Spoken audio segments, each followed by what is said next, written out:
السلام عليكم ورحمة الله وبركاته.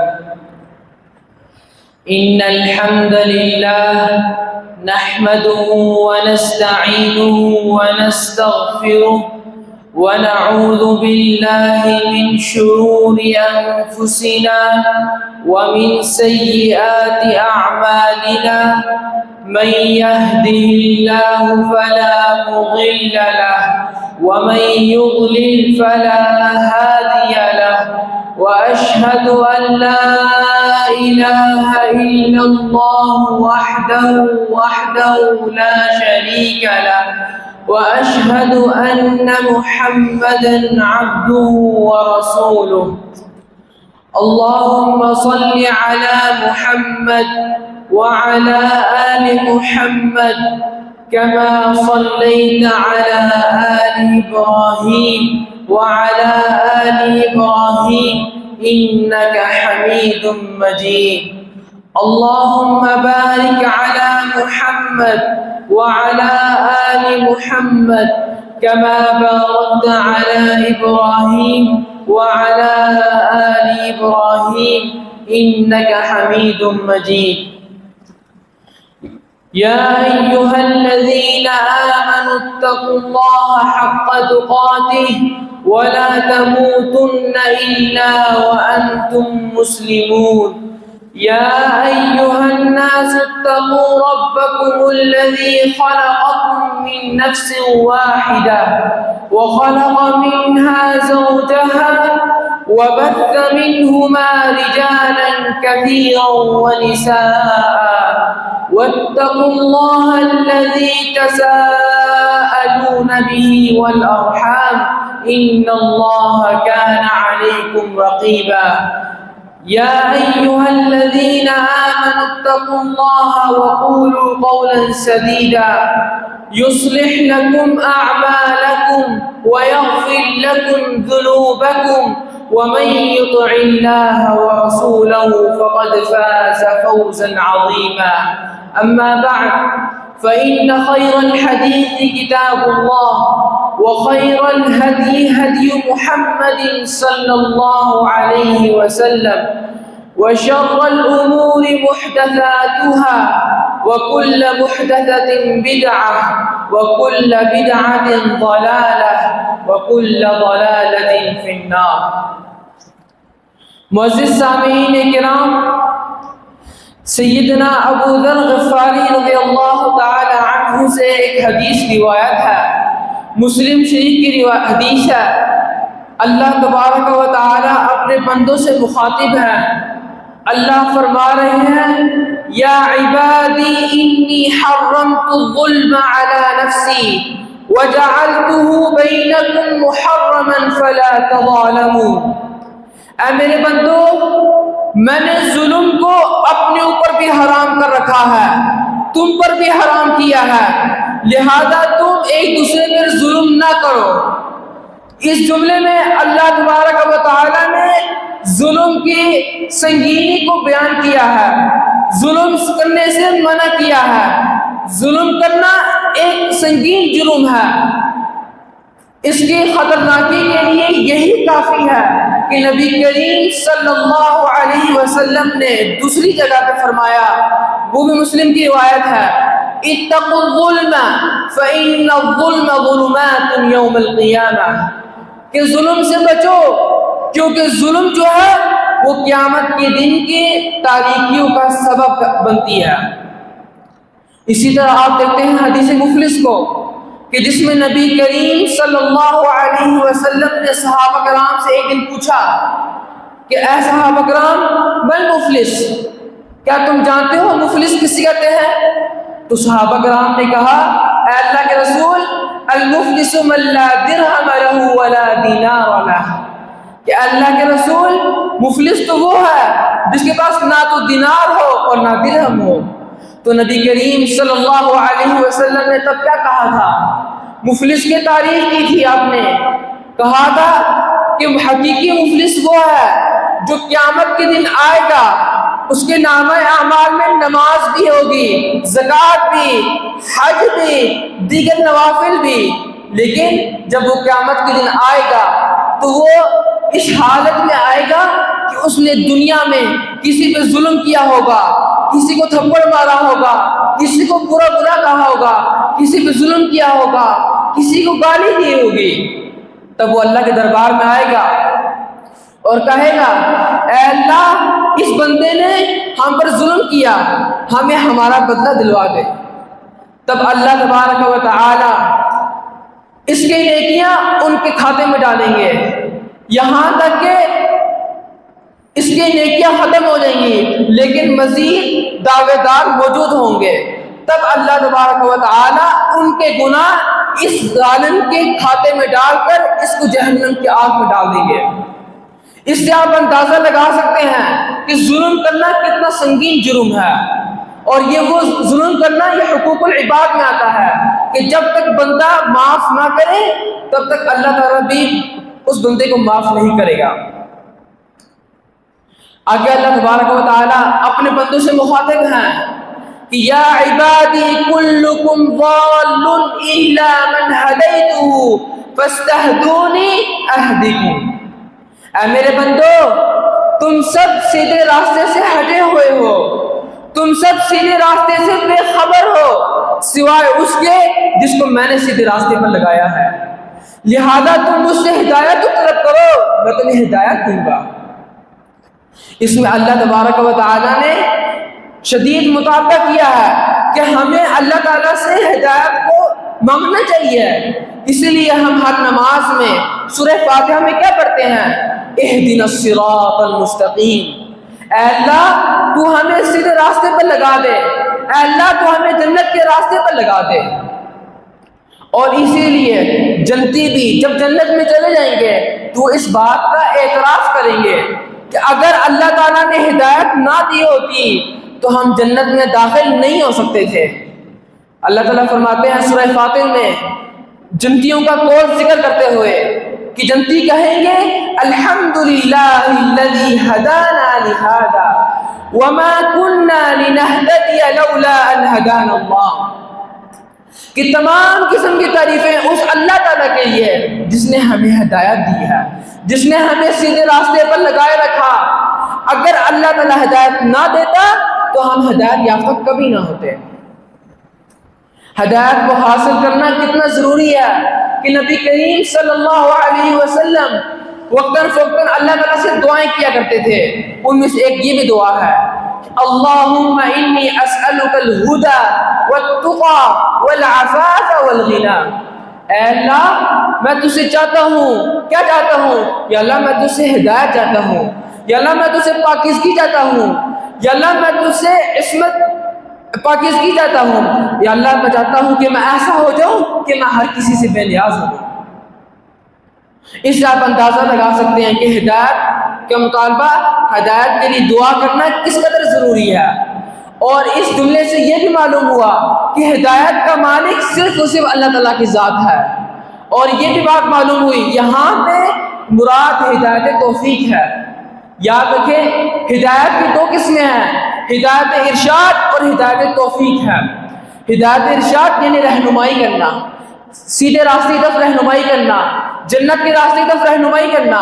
یہ کام انبیاء کرام علیہ السلام بھی کرتے رہے ہیں، علماء حق بھی کرتے ہیں، اور اس لیے اللہ تعالیٰ اپنے نبی سے مخاطب ہوتے ہوئے فرماتے ہیں کہ وَإِنَّكَ لَتَهْدِي إِلَىٰ صِرَاطٍ مُسْتَقِيمٍ، اور یقیناً محبوب علیہ السلام آپ لوگوں کی رہنمائی کرتے ہیں جنت کے راستے کی طرف۔ لیکن ہدایت کی دوسری قسم ہے ہدایت توفیق۔ یہ ہدایت یہ اللہ کے ساتھ خاص ہے، اس میں کسی اور کی مرضی نہیں چلتی۔ وہ اللہ جس کو چاہے ہدایت دے دے، جس کے چاہے اس کے دل میں ایمان ڈال دے، جس کو چاہے ہدایت اس کو چلا دے۔ آپ دیکھ سکتے ہیں کہ ابراہیم علیہ السلام کس قدر اللہ تعالیٰ کے برگزیدہ پیغمبر تھے، اس کے باوجود ان کے والد صاحب کفر پہ فوت ہوئے ہیں۔ حالانکہ ابراہیم علیہ السلام کی ساری زندگی گزری ہے ان کی رہنمائی کرتے ہوئے، ان کو سمجھاتے ہوئے۔ فرماتے ہیں یا ابت انی قد جاءنی من العلم ما لم یاتک فاتبعنی اہدک صراطا سویا۔ اے ابا جان، میرے پاس وہ علم ہے جو آپ کے پاس نہیں آیا، آپ میری پیروی کیجئے، آپ میری اتباع کریں، میں آپ کو سیدھے راستے پہ لگاؤں گا۔ لیکن اس کے باوجود وہ ایمان نہیں لائے۔ کیوں؟ کیونکہ ہدایت اللہ تعالیٰ کے ہاتھ میں ہے، ہدایت پہ لگانا اللہ کے ہاتھ میں ہے۔ اللہ تعالیٰ فرماتے ہیں سورہ قصص میں إِنَّكَ لَا تَهْدِي مَنْ أَحْبَبْتَ وَلَكِنَّ اللَّهَ يَهْدِي مَن يَشَاءُ۔ محبوب، آپ لوگوں کو سیدھے راستے کی طرف رہنمائی تو کر سکتے ہیں، آپ یہ بتلا سکتے ہیں کون سا سیدھا راستہ حق والا ہے، لیکن سیدھے راستے پر لگانا یہ اللہ تعالیٰ کا کام ہے۔ آگے اللہ تعالیٰ مخاطب ہے اپنے بندوں سے، یا عبادی کلکم جائع الا من اطعمتہ فاستطعمونی اطعمکم۔ اے میرے بندو، تم سب بھوکے ہو، تم سب بھوکے ہو سوائے اس کے جس کو میں نے کھانا کھلایا۔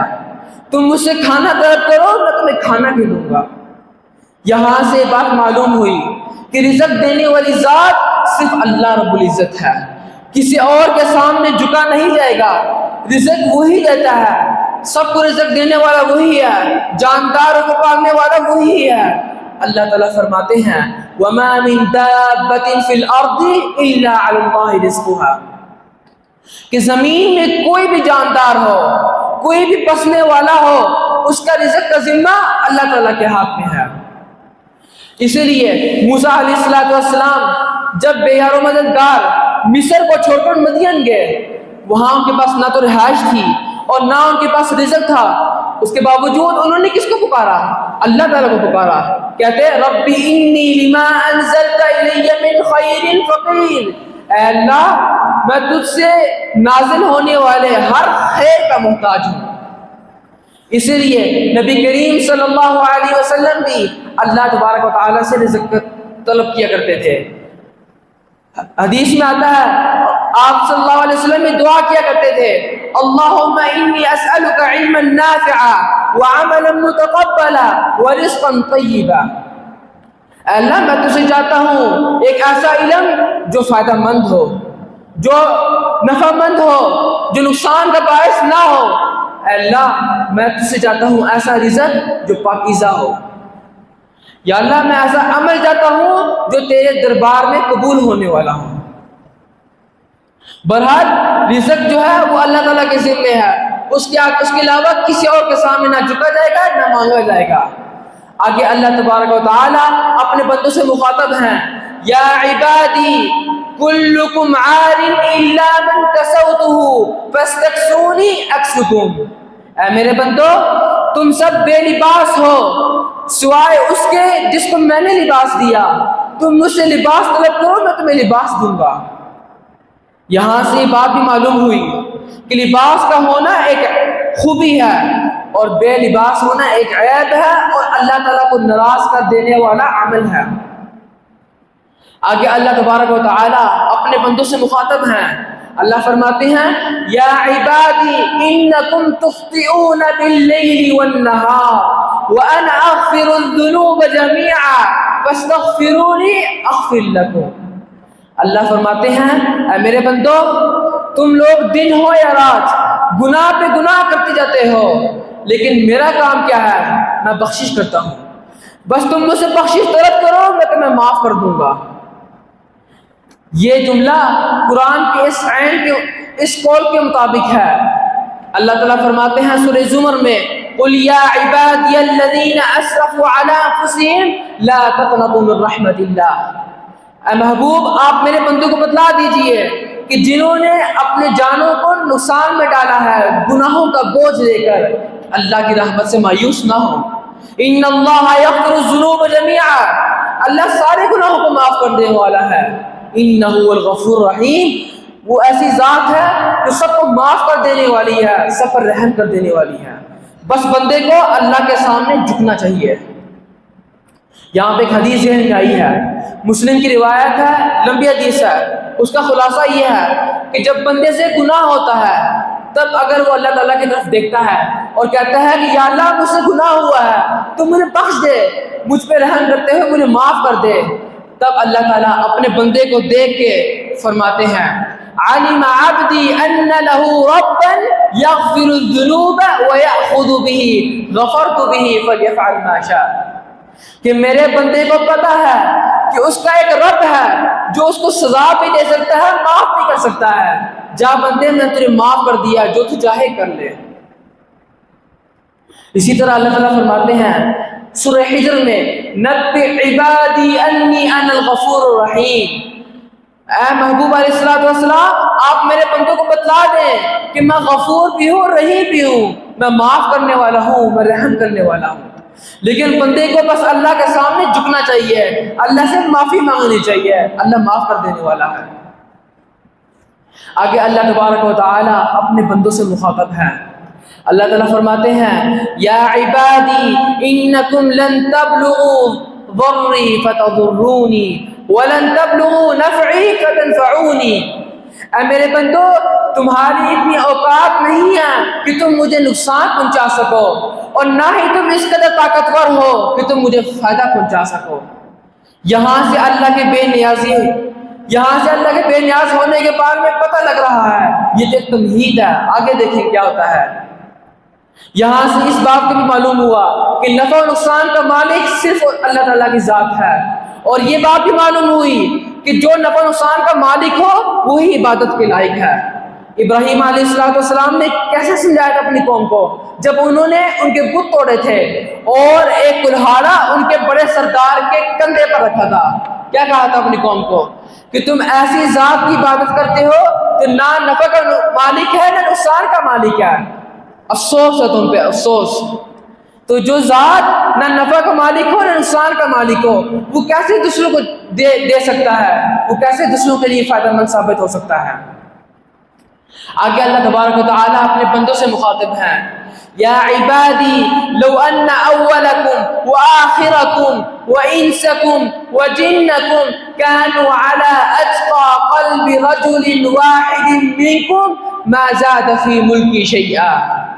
اس بات کو ذہن میں رکھ لیں، اے میرے بندو، اگر آدم علیہ السلام سے لے کر آخری آدمی تک تمام انسان ہوں یا تمام جن ہوں، دنیا کے سب سے زیادہ متقی نیک انسان کی طرح ہو جائیں، تب بھی میری سلطنت میں اضافہ کا باعث نہیں بن سکتے۔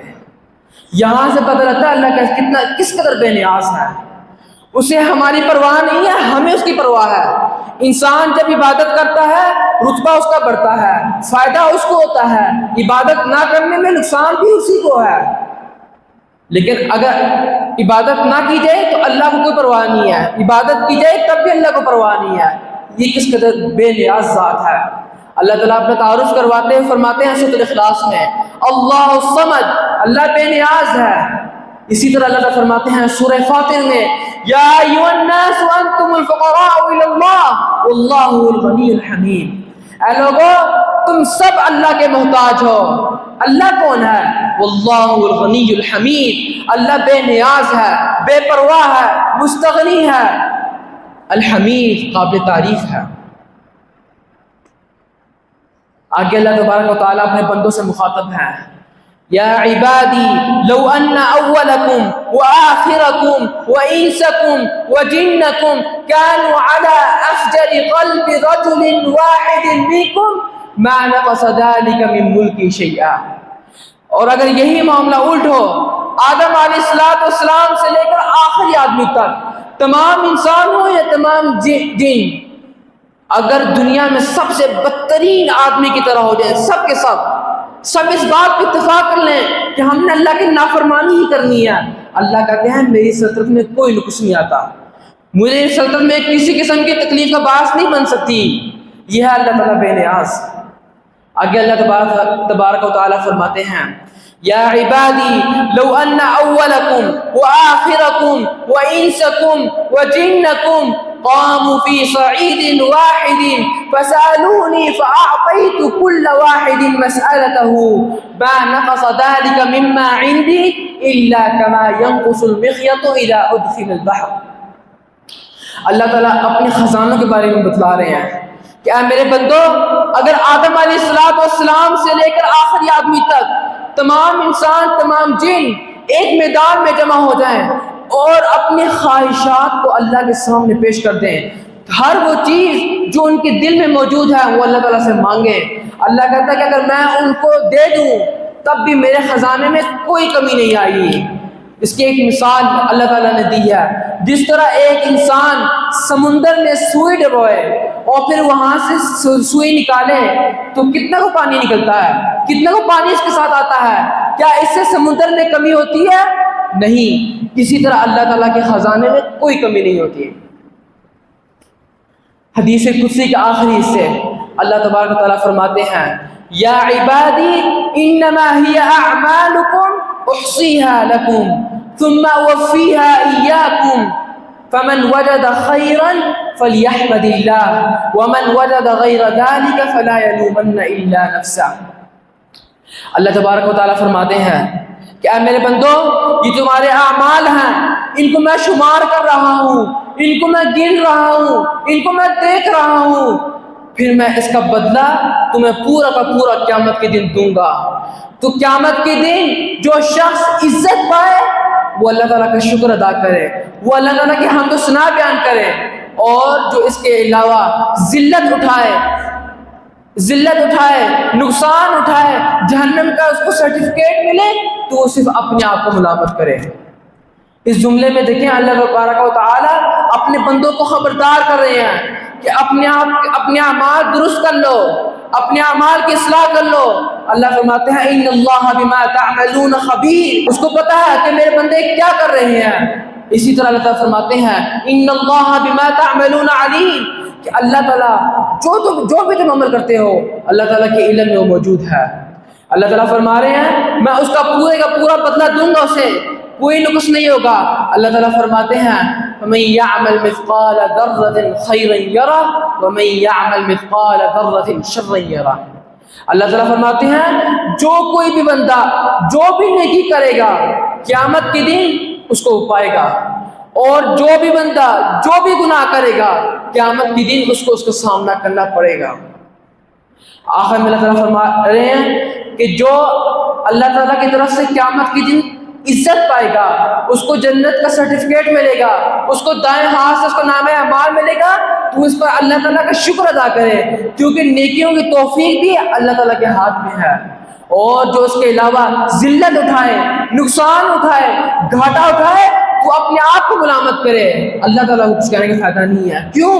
کیونکہ اللہ تبارک و تعالیٰ نے دنیا میں انبیاء کرام علیہ السلام بھیجے, علماء حق اس کی رہنمائی کرتے رہے, قرآن اترا تاکہ وہ اور کرے, لیکن اگر وہ خود ڈھیٹ بنتا رہا تب اس میں وہ اللہ تعالیٰ کا قصور نہیں ہے, وہ خود قصوروار ہے.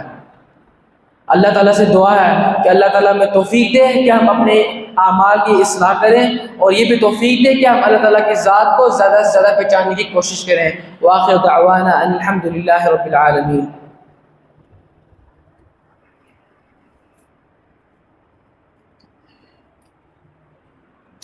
إن الحمد لله نحمده ونستعينه ونستغفره ونعوذ بالله من شرور أنفسنا ومن سيئات أعمالنا, من يهده الله فلا مضل له ومن يضلل فلا هادي له, وأشهد أن لا إله إلا الله وحده لا شريك له وأشهد أن محمدا عبده ورسوله.